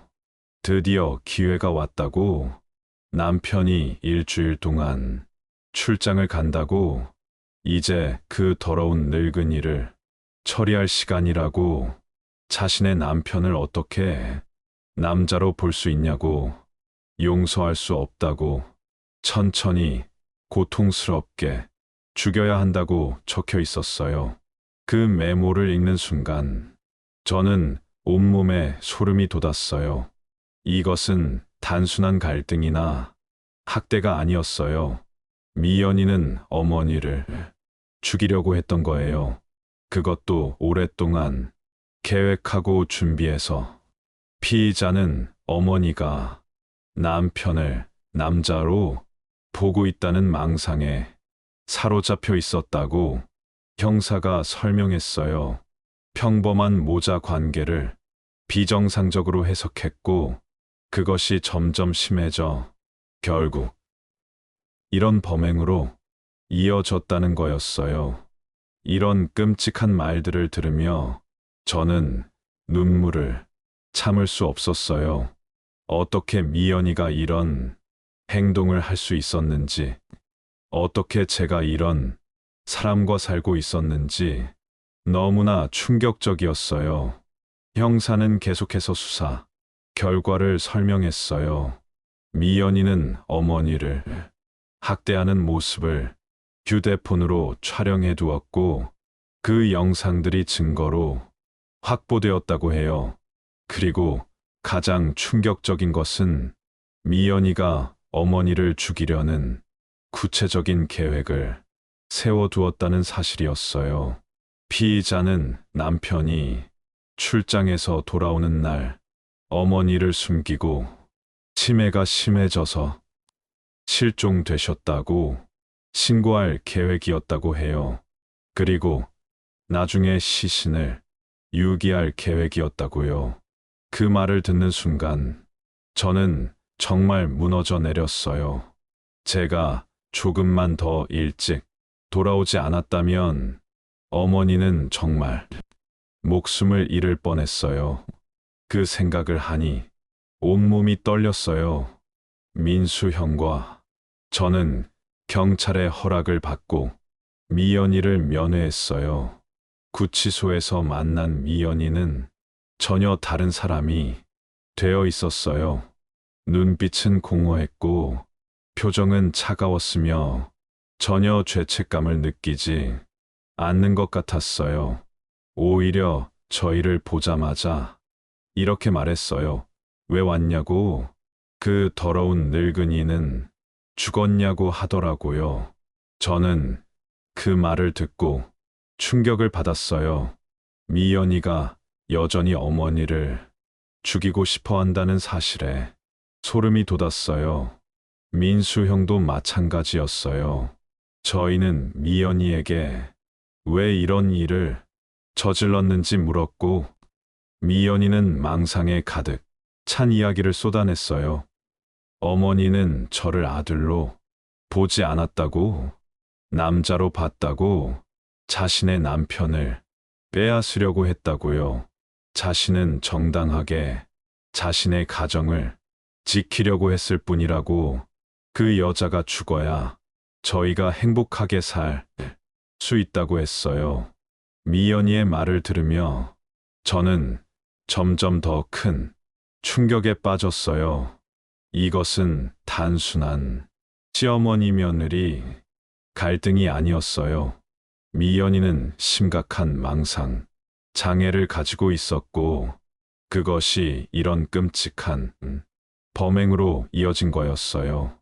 형사의 설명에 따르면 미연이는 어머니에 대한 극도의 질투와 피해, 망상을 가지고 있었다고 해요. 아버지의 장례식 이후 어머니가 슬픔에 잠겨 있을 때 미연이는 그것을 외로워서 아들을 남편 대신으로 본다라고 해석했고, 점점 더 왜곡된 생각에 빠져들었다고 해요. 어머니가 몸조심하고 다녀오라고 하신 걸 저 여자가 마치 자기 남편처럼 걱정한다고 생각했고, 제가 용돈을 드린 것을 자신의 남편이 벌어온 돈을 저 여자한테 바친다고 생각했대요. 제가 어머니 허리를 부축한 것도 스킨십이라며 선을 넘었다고 생각했고요. 이런 식으로 모든 평범한 모자 관계를 비정상적으로 해석하며 어머니에 대한 증오를 키워갔다고 해요. 그리고 그 증오는 결국 끔찍한 학대와 살인, 시도로 이어졌어요. 경찰 조사가 마무리되고 미연이는 특수감금 및 상해, 살인미수 혐의로 기소되었어요. 재판 과정에서 정신감정도 이루어졌는데 미연이는 심각한 망상, 장애와 반사회적 인격, 장애를 가지고 있다는 진단을 받았어요. 하지만 범행 당시 심신미약 상태가 아니었다는 판단 하에 중형을 선고받았어요. 이 모든 과정에서 저는 깊은 자책감에 시달렸어요. 어머니의 말을 믿지 않고 미연이의 말만 듣고 어머니를 의심했던 저 자신이 너무 미웠어요. 만약 제가 조금만 더 주의를 기울였다면, 조금만 더 어머니의 말에 귀를 기울였다면 이런 비극은 막을 수 있었을 거예요. 민수 형과 소영이도 마찬가지로 괴로워했어요. 저희 모두 어머니를 제대로 보호하지 못했다는 자책감에 시달렸고, 그것은 앞으로도 오랫동안 저희를 괴롭힐 것이라고 생각했어요. 어머니가 퇴원하시고 회복되어야 할 문제가 남았어요. 의사 선생님은 어머니가 익숙한 환경에서 휴식을 취하는 것이 좋다고 하셨지만 문제는 바로 그곳이었어요. 아버지와 함께 살았던 그 전원주택은 이제 어머니에게 공포의 장소가 되어버렸거든요. 처음에는 어머니를 집으로 모시고 갔지만 현관문 앞에서부터 어머니는 떨기 시작하셨어요. 집 안으로 들어서자마자 공황 발작을 일으키셨고 창밖에 미연이가 서 있는 환각을 보시며 소리를 지르셨어요. 특히 지하실이 있는 방향은 절대 쳐다보지도 못하셨어요. 이 집에는 더 이상 살 수 없다고 하시더라고요. 어머니의 그 말씀에 저희 형제들은 집을 매각하기로 결정했어요. 아버지와의 행복했던 추억이 깃든 곳이었지만 이제는 트라우마의 장소가 되어버렸으니까요. 30년 넘게 살아오신 집을 떠나는 게 얼마나 가슴 아픈 일인지 알지만 어머니의 회복이 더 중요했어요. 결국 집은 매각되었고 어머니는 소영이의 집으로 거처를 옮기셨어요. 소영이와 매제는 2층 구조의 넓은 집에 살고 있었기 때문에 어머니를 모시기에 공간적으로도 좋았고 무엇보다 소영이의 존재가 어머니에게 안정감을 주는 것 같았어요. 아들인 저와 민수 형을 보면 미연이를 떠올리며 불안해하셨지만 소영이와는 그렇지 않으셨거든요. 어머니가 소영이의 집으로 이사한 첫날, 민수 형과 저는 함께 방문했어요. 하지만 어머니는 저희를 보자마자 몸을 떨기 시작하셨고 눈을 마주치지도 못하셨어요. 특히 저를 볼 때면 더 심하게 반응하셨는데 아마도 제 얼굴이 미연이를 떠올리게 했기 때문일 거예요. 그 모습을 보는 것이 너무 고통스러웠지만 어머니의 회복을 위해서는 잠시 거리를 두는 것이 필요하다고 생각했어요. 소영이가 당분간은 자신이 혼자 어머니를 모시겠다고 오빠들이 오면 어머니가 불안해하시니까 그렇게 하자고 했어요. 소영이의 말에 민수 형과 저는 고개를 끄덕였어요. 아무리 가슴 아프더라도 지금은 어머니의 회복이 최우선이었으니까요. 민수 형수님도 같은 생각이었어요. 여자라 하더라도 어머니는 낯선 여성들에게 극도의 공포를 느끼셨기 때문에 형수님 역시 당분간 거리를 두기로 했어요. 그렇게 저희는 직접 만나지는 못하고 소영이를 통해 어머니의 상태를 전해 듣는 나날이 계속되었어요. 매일 아침 소영이에게 전화해서 어머니의 상태를 물었고 필요한 것이 있으면 즉시 챙겨보냈어요. 비록 직접 만나지는 못했지만 저희는 항상 어머니 곁에 있었어요.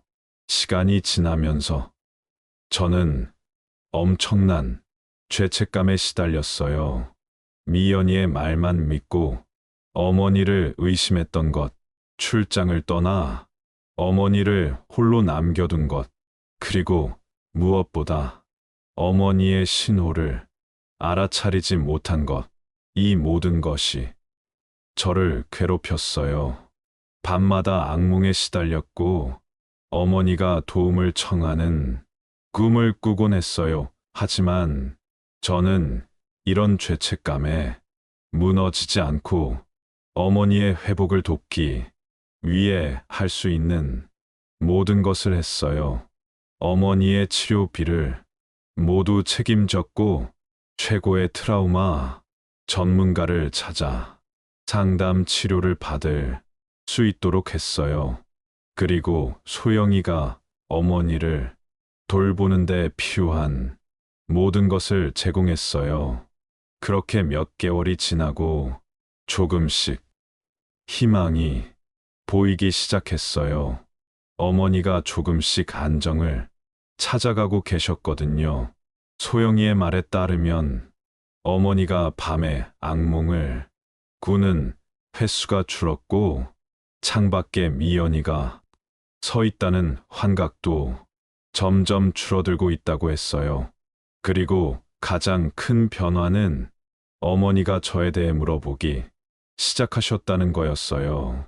처음에는 그저 둘째는 잘 지내냐는 간단한 질문이었지만 점점 더 구체적인 것들을 물어보셨다고 해요. 제가 일은 어떻게 하고 있는지, 밥은 제대로 먹고 있는지, 그런 이야기를 들을 때마다 저는 눈물을 참을 수 없었어요. 7월 중순, 어머니의 생신이었어요. 소영이는 조심스럽게 제안했어요. 어머니가 많이 좋아지셨다고 이번 생신에는 한번 찾아뵙는 게 어떨까 하더라고요. 저는 너무 기쁘면서도 한편으로는 두려웠어요. 어머니가 저를 보고 다시 불안해하시면 어쩌나 그래도 용기를 내어 소영이의 집을 찾았어요. 작은 선물과 케이크를 들고요. 어머니는 저를 보자 잠시 굳어지셨어요. 눈빛에 불안함이 스쳤지만 이내 작은 미소를 지으셨어요. 왔구나 하시더라고요. 그 순간 저는 참았던 눈물을 쏟아냈어요. 민수 형과 저는 경찰의 허락을 받고 미연이를 면회했어요. 구치소에서 만난 미연이는 전혀 다른 사람이 되어 있었어요. 눈빛은 공허했고 표정은 차가웠으며 전혀 죄책감을 느끼지 않는 것 같았어요. 오히려 저희를 보자마자 이렇게 말했어요. 왜 왔냐고? 그 더러운 늙은이는 죽었냐고 하더라고요. 저는 그 말을 듣고 충격을 받았어요. 미연이가 여전히 어머니를 죽이고 싶어 한다는 사실에 소름이 돋았어요. 민수 형도 마찬가지였어요. 저희는 미연이에게 왜 이런 일을 저질렀는지 물었고, 미연이는 망상에 가득 찬 이야기를 쏟아냈어요.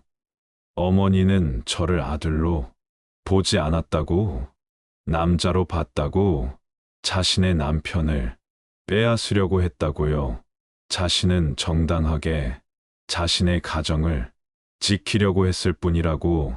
그 여자가 죽어야 저희가 행복하게 살 수 있다고 했어요. 미연이의 말을 들으며 저는 점점 더 큰 충격에 빠졌어요. 이것은 단순한 시어머니 며느리 갈등이 아니었어요. 미연이는 심각한 망상 장애를 가지고 있었고 그것이 이런 끔찍한 범행으로 이어진 거였어요. 형사의 설명에 따르면 미연이는 어머니에 대한 극도의 질투와 피해, 망상을 가지고 있었다고 해요. 아버지의 장례식 이후 어머니가 슬픔에 잠겨 있을 때 미연이는 그것을 외로워서 아들을 남편 대신으로 본다라고 해석했고 점점 더 왜곡된 생각에 빠져들었다고 해요.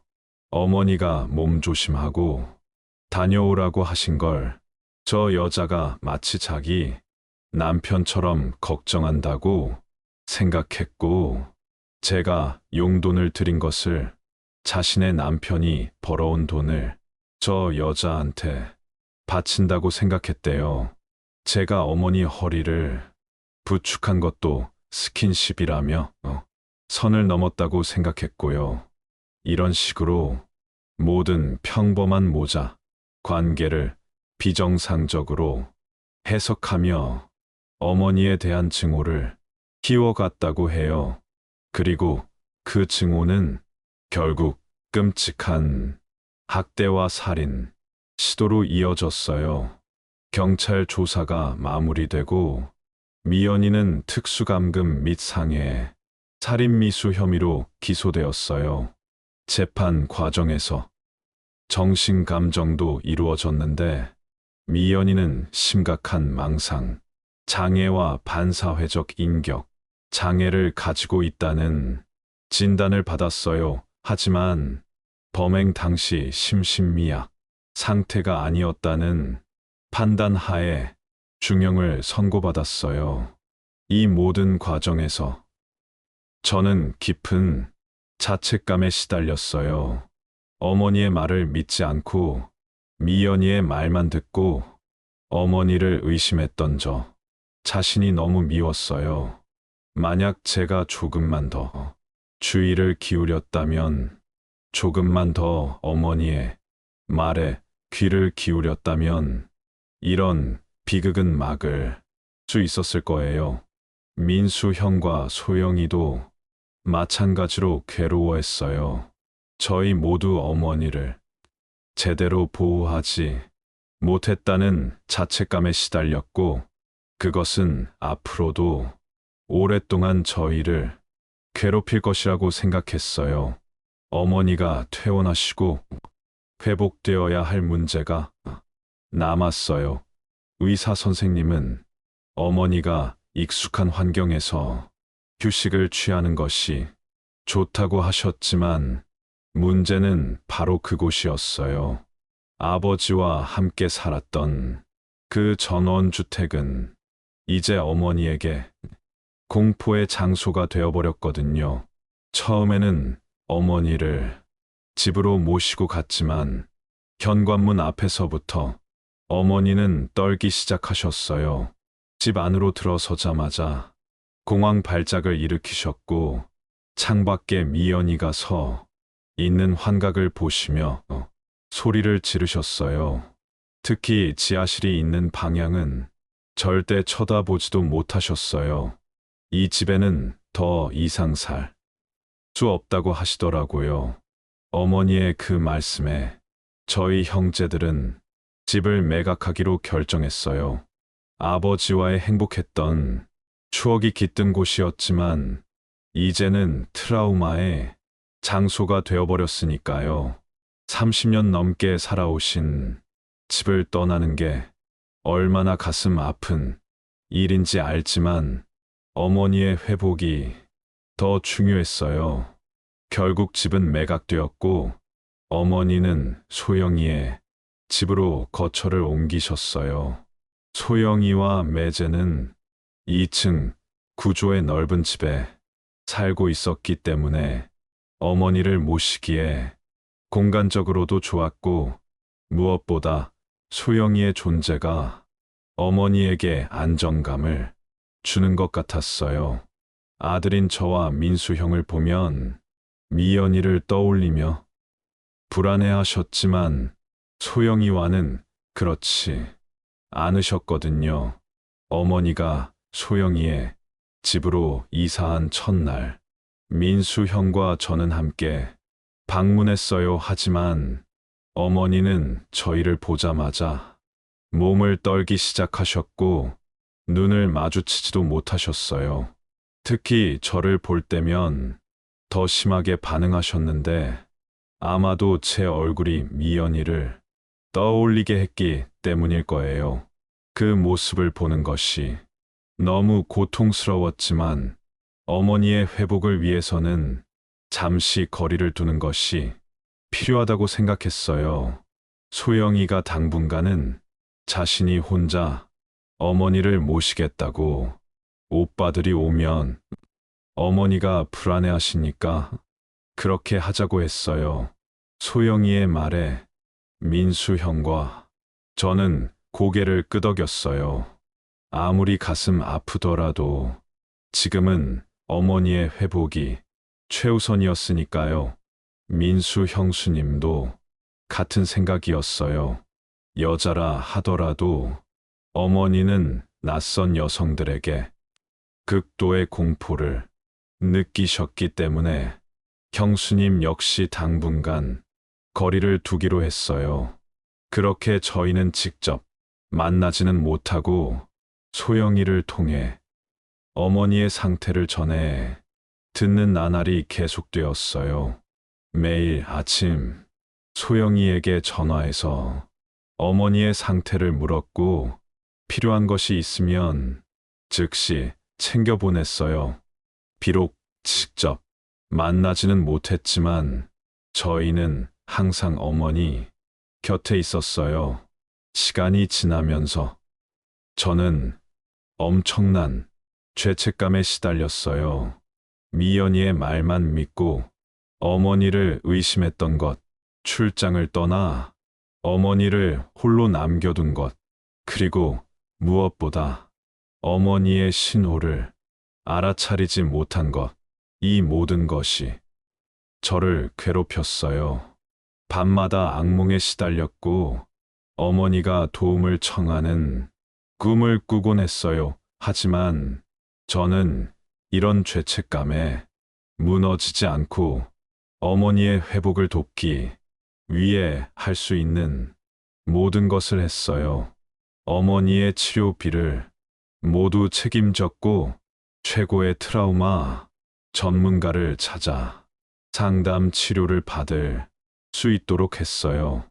그리고 소영이가 어머니를 돌보는 데 필요한 모든 것을 제공했어요. 그렇게 몇 개월이 지나고 조금씩 희망이 보이기 시작했어요. 어머니가 조금씩 안정을 찾아가고 계셨거든요. 소영이의 말에 따르면 어머니가 밤에 악몽을 꾸는 횟수가 줄었고 창밖에 미연이가 서 있다는 환각도 점점 줄어들고 있다고 했어요. 그리고 가장 큰 변화는 어머니가 저에 대해 물어보기 시작하셨다는 거였어요. 처음에는 그저 둘째는 잘 지내냐는 간단한 질문이었지만 점점 더 구체적인 것들을 물어보셨다고 해요. 제가 일은 어떻게 하고 있는지, 밥은 제대로 먹고 있는지, 그런 이야기를 들을 때마다 저는 눈물을 참을 수 없었어요. 7월 중순, 어머니의 생신이었어요. 소영이는 조심스럽게 제안했어요. 어머니가 많이 좋아지셨다고 이번 생신에는 한번 찾아뵙는 게 어떨까 하더라고요. 저는 너무 기쁘면서도 한편으로는 두려웠어요. 어머니가 저를 보고 다시 불안해하시면 어쩌나 그래도 용기를 내어 소영이의 집을 찾았어요. 작은 선물과 케이크를 들고요. 어머니는 저를 보자 잠시 굳어지셨어요. 눈빛에 불안함이 스쳤지만 이내 작은 미소를 지으셨어요. 왔구나 하시더라고요. 그 순간 저는 참았던 눈물을 쏟아냈어요. 어머니에게 달려가 무릎을 꿇고 울며 사과했어요. 어머니는 조심스럽게 손을 뻗어 제 머리를 쓰다듬어 주셨어요. 그 손길에서 느껴지는 어머니의 사랑과 용서가 저를 더욱 울게 만들었어요. 그날 이후로 저는 조금씩 어머니를 뵐 수 있게 되었어요. 아직은 길게 봐도 10분 정도밖에 못 뵙지만 점점 더 좋아지실 거라고 믿고 있어요. 계속 노력하려고 해요. 저는 이 경험을 통해 많은 것을 배웠어요. 가족의 소중함, 진실의 중요성, 그리고 무엇보다 어머니의 무조건적인 사랑, 이 모든 것이 제 삶의 나침반이 되었어요. 비록 지금은 어머니가 완전히 회복되지 않으셨지만 저희 가족은 함께 이 어려움을 극복해 나갈 거예요. 어머니가 저에게 해주신 말씀이 있어요. 저는 제가 할 일을 했다고, 이건 어쩔 수 없었던 일일 뿐이라고, 너무 자책하지 말고 앞만 보라고 하시더라고요. 그 말씀을 가슴에 새기며 저는 매일 어머니를 위해 그리고 저 자신을 위해 더 나은 사람이 되려고 노력해요. 어머니가 겪으신 끔찍한 일을 완전히 지울 수는 없지만 앞으로의 삶이 행복과 평화로 가득 차길 바라며 최선을 다하고 있어요. 가끔은 어머니가 예전처럼 활기차게 웃는 날이 오길 바라며 오늘도 저는 어머니를 찾아가요.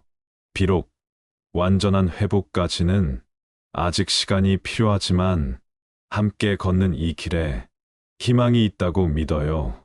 그리고 언젠가는 어머니가 다시 행복하게 웃는 날이 올 것이라고 확신해요. 저희 가족은 이 시련을 통해 더욱 강해졌고 서로에 대한 사랑도 더욱 깊어졌어요.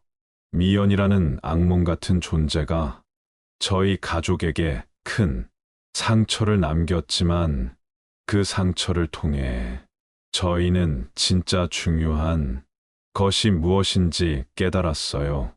바로 가족의 사랑과 신뢰였어요.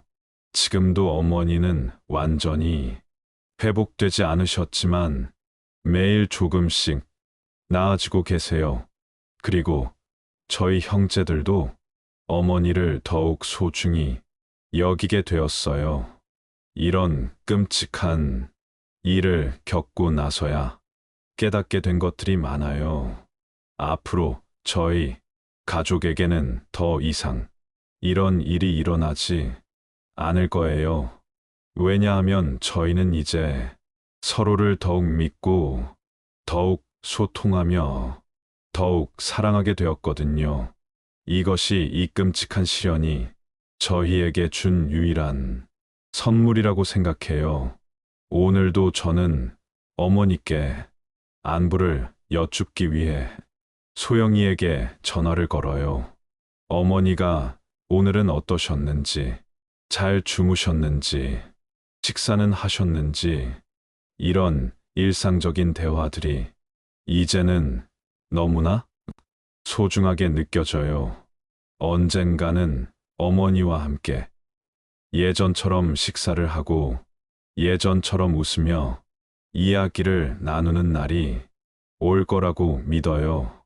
그날까지 저는 계속 기다릴 거고 어머니의 회복을 위해 할 수 있는 모든 것을 다 할 거예요.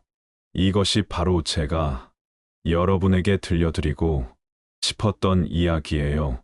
끔찍하고 슬픈 이야기지만 동시에 가족의 사랑과 희망에 대한 이야기이기도 해요. 저희 가족처럼 힘든 시간을 겪고 계신 분들이 있다면 포기하지 마시길 바라요. 시간이 모든 상처를 치유해 주지는 않지만 사랑하는 사람들과 함께라면 어떤 어려움도 극복할 수 있다는 것을 저는 이번 일을 통해 깨달았어요. 감사합니다.